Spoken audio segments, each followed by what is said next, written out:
Acharya Chob spent 5 years living in Burma, where he learned to speak Burmese as fluently as if it were his own language.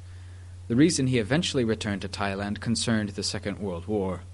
The English and the Japanese were fighting each other all up and down the countryside, in the towns, the villages, and even in the mountains. During that period, the English accused the Thai people of collaborating with the Japanese. Consequently, they searched for Thais in Burma, hunting them down with a vengeance. They summarily executed any Thai they found inside Burma, regardless of whether it was a man, a woman, or a monk. No exceptions were made. The villagers that Acharya Chob depended on for his daily alms loved and respected him. So when they saw the English soldiers being very meddlesome, they became concerned for his safety. They hurriedly took him deep into the mountains and hid him in a place where they decided the English would not be able to find him. But eventually a contingent of English soldiers did come across him there, just as he was giving a blessing to a group of villagers. The villagers were crestfallen. Questioned by the soldiers, Acharya Chob told them that he had been living in Burma for a long time and was never involved in politics. He said that being a monk, he knew nothing about such matters. The villagers spoke up in his defense to say that, unlike lay people, monks had nothing to do with the war, so it would be wrong to try to involve him in any way. They warned the soldiers that, should they take any action against him, it would amount to hurting the feelings of the Burmese people who had done nothing wrong. It would unnecessarily damage relations with the local population, which would be a grave mistake. They assured the soldiers that he had been living there since long before the war began and knew nothing about international affairs. Even though their country was now in a state of war, the Burmese people did not view this monk as a threat of any kind. Thus, if the soldiers were to harm him, it would be tantamount to harming the whole of the Burmese nation. The Burmese people could never condone such an action. The contingent of English soldiers stood talking among themselves about what to do with Acharya Chob. After discussing his case for about half an hour, they told the villagers to quickly take him away to another location, for if another army patrol came and spotted him, there could be trouble. Should their pleas be rejected the next time, his life might well be in danger. While the soldiers were viewing him as an enemy, Acharya Chob sat quietly, extending forth thoughts of loving-kindness and recollecting the virtues of the Buddha, the Dhamma, and the Sangha. When the soldiers had gone, the villagers took him deeper into the mountains, telling him not to come down to the village for alms round. Instead, each morning they secretly brought food for him to eat. From that day on, patrols of English troops regularly came to bother the villagers.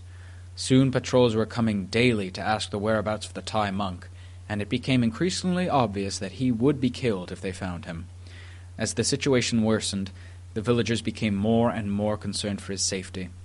Finally, they decided to send him back to Thailand by way of a remote forest trail that passed through thick, mountainous terrain. This trail was known to be safe from incursions by English patrols. They gave him detailed instructions on how to proceed, warning him to stick to the trail no matter what happened. Even if he found the trail overgrown in places, he was not to attempt a different route. It was an old footpath used for generations by the hill tribes that eventually led all the way to the Thai border. Once he had these instructions, he began walking. He walked all day and all night without sleeping or eating, drinking only water. With great difficulty he made his way through this dense wilderness region teeming with all manner of wild animals. Everywhere he looked he saw tiger and elephant tracks. He feared he would never survive his flight from Burma. He was constantly worried that he might make one wrong turn on the trail and end up hopelessly lost in that vast wilderness. On the morning of the 4th day of his trek to the Thai border, something incredibly amazing happened to Acharya Chob.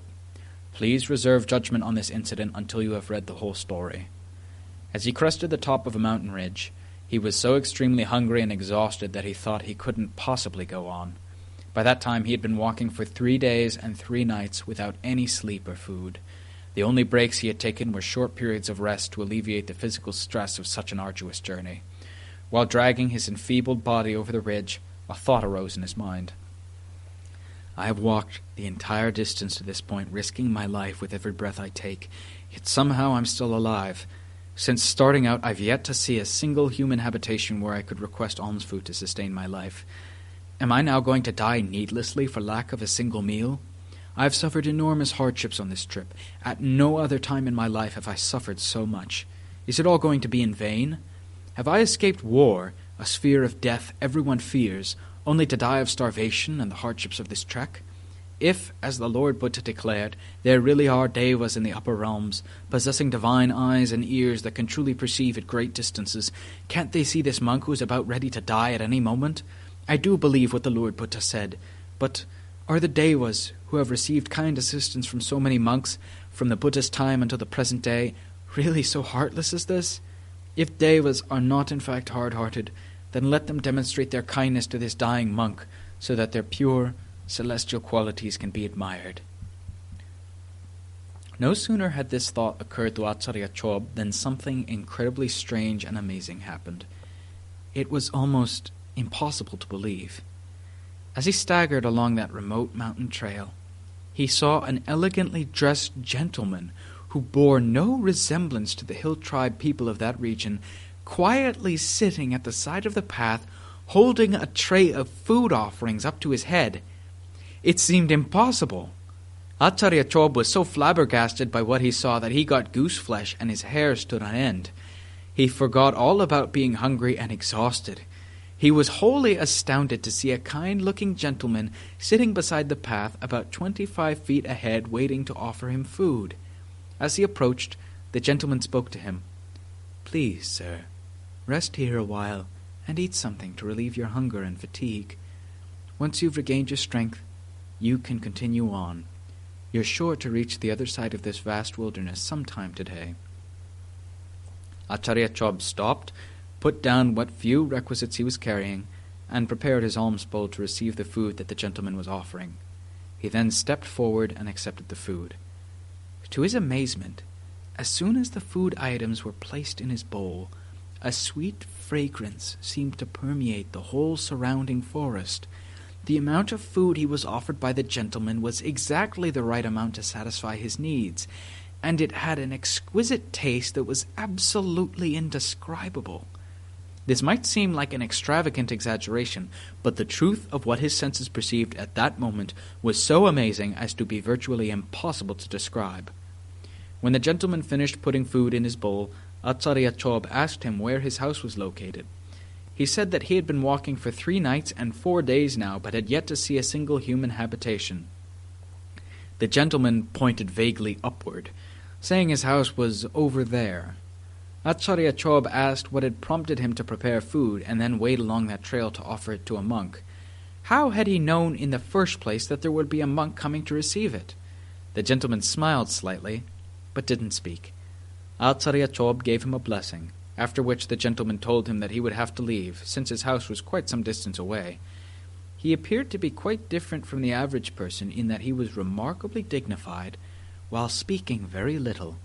He looked to be a middle-aged man of medium height, with a radiant complexion and behavior that was impeccably self-composed. Having taken his leave, he stood up and began to walk away. As he was obviously an unusual man, Acharya Chob observed him carefully. He walked about 25 feet, stepped behind a tree, and disappeared from sight. Acharya Chob stared at the tree, waiting for him to reappear on the other side, but he never did. This was even more puzzling, so he stood up and walked over to the tree to have a closer look, but no one was there. Had someone been in that area, he would definitely have seen him, but looking around in all directions he saw no one. The strange circumstances of the man's disappearance surprised him all the more. Still puzzled, Acharya Chob walked back and began to eat his food.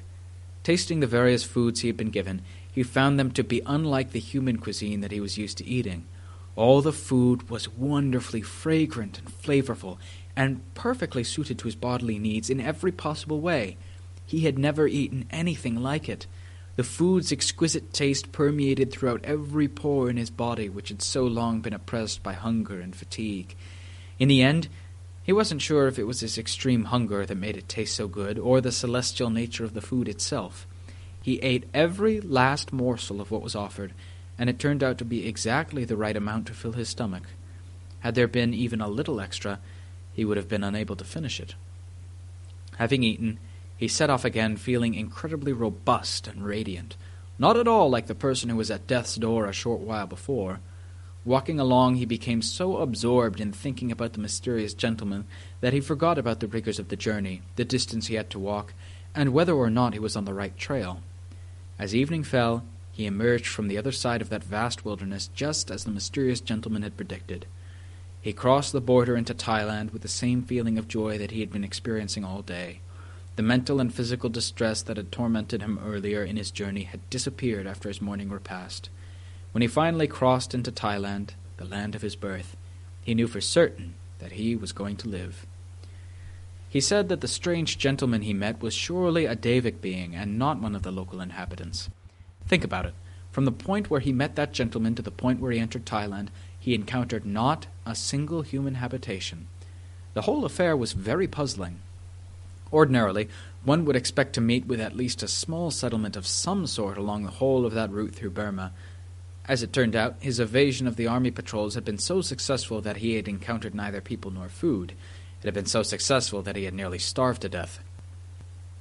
Acharya Chob said that his almost miraculous escape from death in that vast wilderness caused him to suspect the involvement of divine intervention.